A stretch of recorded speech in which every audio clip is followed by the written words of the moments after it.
sometimes when we are speaking about team temperature, we are speaking about satisfaction level. We're speaking about, how happy people are in the team. If the temperature is like at 10, so probably they are super happy, but if they are something like below 3, they're unhappy.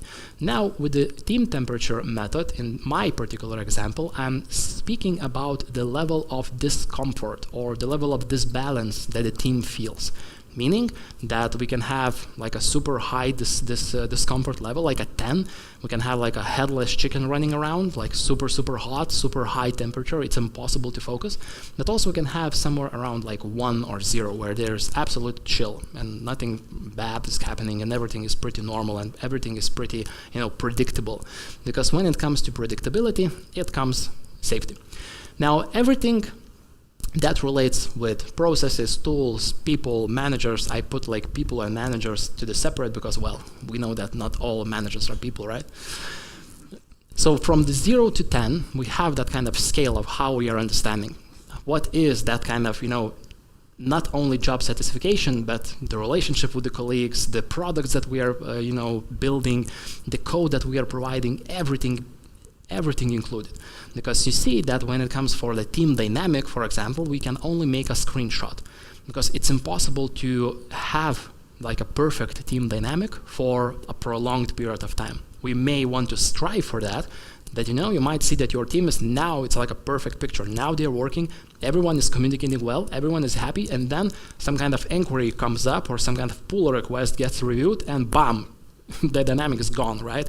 And then we are just able to make a quick screenshot and that's it. Now when it comes to this balance and the temperature with the team, this is what is important. So let's look how we can understand this kind of disbalance a little bit more strategically and tactically. So we have that kind of disequilibrium, right? So the more person feels that kind of uncomfortable and disbalance, the higher is the temperature. And of course, we do have a time, so the time passes. Now, when we do have situations where they are too hot, so when the situation is too hot, we are unable to think properly. We are unable to make a productive decision. Great example of a tragic event is Ukraine and Russia war. When the war started, remember your first hours and first days even? The temperature, psychologically, was so hot that it was mostly impossible to concentrate. It mostly was impossible to be productive. I don't know how about you, but for us, and for me, it was like refreshing Telegram every second, right? Trying to grasp the news, what is happening, trying to think that, shit, what we need to do? We need to like go to the bunker, we need to, weaponize ourselves, what the hell we should do, right? The temperature is so hot, the discomfort is so high that it's impossible to be productive. Now, the interesting part is that while the time passes and we have like couple of days or a couple of weeks, we became productive, right? We thought for ourselves, okay, bad things are happening, how we can help, how we can support. Maybe we can donate, maybe we can donate money, maybe you can have like a car in the garage that we can fix a little bit and just, send straight to the front. What we can do, right? So the temperature dropped a little bit, but still in a very productive distress manner. So the example of war is a huge one, right? Same or similar feelings we had during COVID, right? When COVID started as well. In the very first days, especially for example in Lithuania, we had a famous weekend. Then suddenly we understood that from Monday we cannot come back to the office, right? We just can't, There's like a governmental issued decision that we cannot go. Now, of course, when you know that kind of new, it's just too hot to handle, right? You have no idea what to do with this information. It's just too much distress, it's just too much of disequilibrium. But later, when the time passes, we are dropping down a little bit to that kind of productive distress and we are able to perform later. Now, as you can see, every one of us, we do have that kind of limit of tolerance. And once the limit of tolerance is breached, it's impossible to learn because learning happens in a productive distress. This is where learning happens, the real learning, not the technical one. Because if we are learning something technically, it's like, okay, how I can improve my code in any way, or how I can make sure that my code is clean, or how I can run a unit test. So I'm just looking for instructions. So the temperature might not be so hot because I'm learning just a technical, I'm acquiring a technical knowledge. I need to build a table. Okay, I'm looking through YouTube videos, do it yourself, how to build a table. So the temperature is not hot, but I'm still learning. that for this, it's important for us to understand that there is an adaptive side of things. Now I'm sharing that kind of example with the war because we had so many examples of mobilization of people. And one friend of mine actually had that kind of Jeep car in his garage that needs to be fixed a little bit, and he decided to send it straight to the front. But now we also have the distinction between adaptive problem and the technical one, right? So the technical one is to fix the engine of the car, right? And make sure that we have like a good people fixing that and repairing it as fast as possible. Another one is to coordinate the delivery of the car right to the front, right? How to reach the Ukraine, we probably know, but how to navigate in the Ukraine, that's a completely different story. So there is a lot of, technical challenges involved. That also near that, it comes a huge emotional heavy, load when we are adapting our view of the world, when there are changes in our beliefs, there are changes about how we see the future, there are changes about how we see the relationship with other nations or the enemies or anything like that. So there are so many adaptive things going on as well.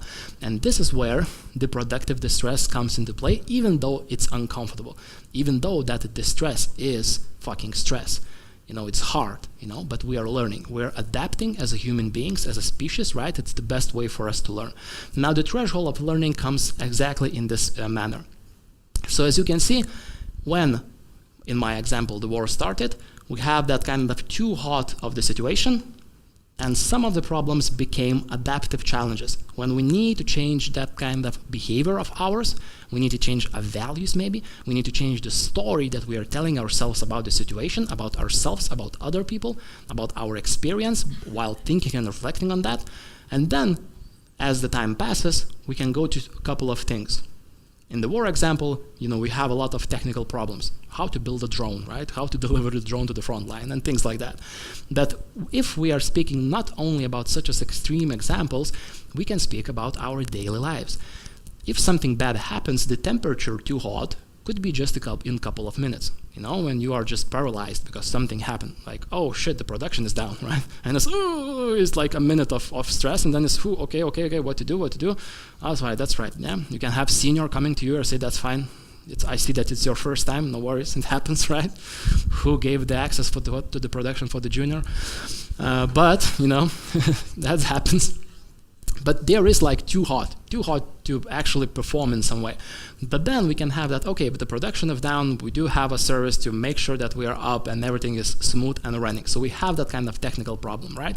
But also we have the adaptive problem to actually, coaching and going to that junior and thinking that, okay, how do you feel, That's a normal thing to do because this is how we learn, In engineering, we learn through mistakes. There's just no other way, right? We all make mistakes and this is how we learn. It's normal.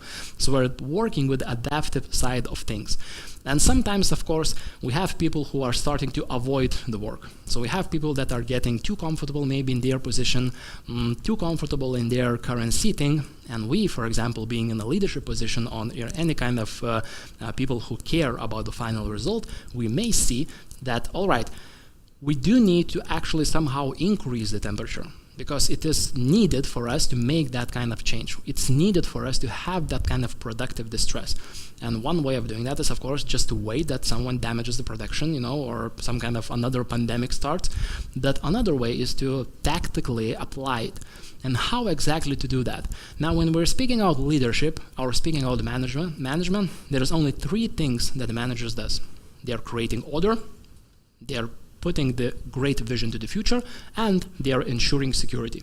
That's it. That's the whole job description of a manager, right? And it could be different orders. It could be like a different security elements, which includes not only like job security, but also psychological security as well.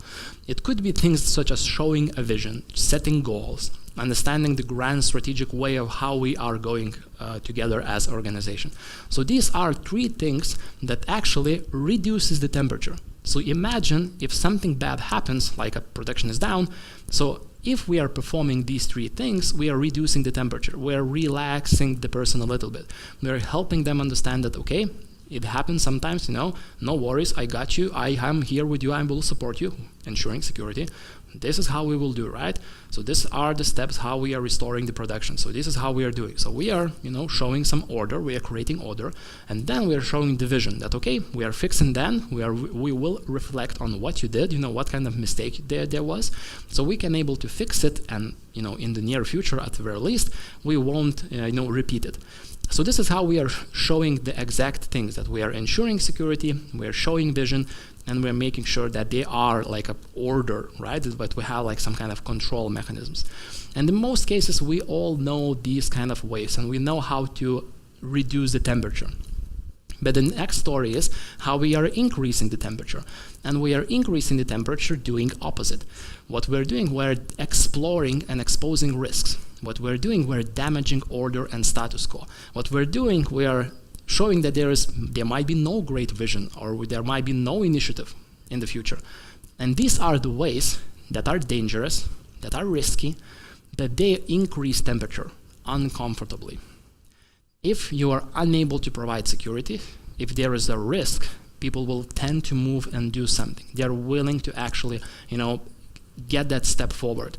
Now, I had a number of examples in my own teams. Let's say we were building a delivery service for one of the world's biggest retailers, and our delivery was last mile delivery. We did great with that retailer. We took some awards, and we were the very first in Europe that provided same-day delivery in the city as big as London. In the world, Amazon actually did it first, but we were in Europe, hooray! But now, even in Vilnius, we have same delivery, and it's nothing super special. Like 8 years ago, it was truly unique to have, like in London, same-day delivery with like 5,000 or 6,000 trucks going around the city every single day. And then, after providing a project, we actually built a product from that. And while building a product, we were pretty new in the market, and they were like super old solutions that were like 20 years in the market. They were like having this kind of Windows 95 type of interfaces, right, and having schedules, so it was just bad. And we were just young and hipster, and we were focusing on design. So we were pretty confident on our solution. We acquired a couple of more customers, and my development team, well, some of them became pretty lazy and pretty, self-confident, because, we kick ass, we do great. And I thought to myself that, okay, it's not the best way to perform in the long term. We can be happy for some period of time, but still, we need to be productive. So this is what I did. I actually put together a document about all of our competitors and how they are actually much better than us, like much better. And I noticed that, okay, this competitor much faster completes the final schedule of the day. This kind of competitor, they help to have like a more options of different vehicles, right? You can have like a huge trucks and a small trucks and like a bike or something like that. So they have like the ability to have these kind of different types. And it was really interesting to see the change in my development team, not only from their opinions, but also from their like body language, because they were like pretty confident. Oh, just another presentation that Thomas is doing, right? Nothing special, right? He likes to talk. But while I was speaking with the competitors, suddenly I noticed my senior developers, the smile is gone, right? And they say, okay, it's important. It seems so, right? There are some kind of true risk involved. And we noticed that, everyone became so much more mobilized to do something. And the ideas started flowing like hell, right? They were saying that, okay, they have bikes, right? But how many people actually ride bikes in London to deliver a service? Now a lot, right? But 8 years ago, not so much. And they were thinking, okay, maybe we need to do that. Someone from the back end said that, okay, it's easy to add another vehicle type. We can do that actually like in a week, right? Does our client needs this, right? We have a client in Melbourne, in Australia. How is there going? No, the weather is great, so probably they're riding bikes a lot, right? So they were speaking about different ideas straight away, because what I did, I just increased the temperature with exposing risks. It wasn't comfortably. I was, my heart was rushing when I was speaking about that and sharing, surely. But in the end of the day, we reached the result. Of course, it was not super, happy. They were not super happy that I was speaking for that, because good vibes only. But yeah, it is important. So this is how we can, mobilize people if we want to acquire that kind of stress and fear.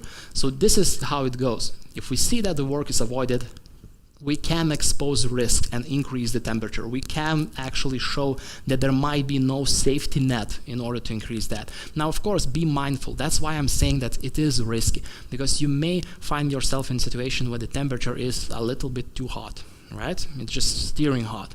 Because if, some of ways of exposing and exploring risks might be saying that, guys, if we are not delivering that project, we will be bankrupt in 3 months. That will increase the temperature for sure, right? But it also might increase the job listings of your employees' search history. So yeah, be careful, right? We need to have this kind of risk involved, but not too much. Sometimes it's really helpful. One client of mine, I was working with their IT department, and we have like this classical discussion: business versus IT. Right? So everyone has their own priorities. Everyone understands the importance of each priorities. But the exposing risks and showing that kind of damaging the status quo was the real example of how saying that, okay, if we are not refactoring some of the systems, like infrastructure systems, the things will go really bad after maybe 8 months, for example. And this is how it will go bad. This is the way that we can prevent it if we are actually providing and investing some time doing so. And this is the like the proposal we with IT department went to the business and actually put it a business case based on fear, based on that kind of absence of positive outcome. And sometimes we are selling the idea. We are saying that, okay, this idea is so great. These are the ways that they will improve your life. These are the ways that you should trust me. This is the way that you should trust my client or my product. This is the way, how it will take less time for you, just buy it, right? Yeah, I have flashbacks from today's session earlier today. Yeah, just buy it, right? But then, when we are just selling the idea, it not necessarily means that we will reach the result of behavioral change. Sometimes some of us are more like influential, or have that kind of ability to sell or ability to make an influence. But what I like about this method, that you can have no charisma, you can have like 0 to none like super public speaking skills or whatever. But as far as you are analytical enough, and as far as you clearly understand what is happening in your company, product, or your team, all of us, even today, we can make a list of when things can go wrong and what we can actually do to make sure it doesn't. So this is the temperature, like a mechanism that can help to improve, and engage your team members much faster. And of course, even though that is risky, it's something to consider.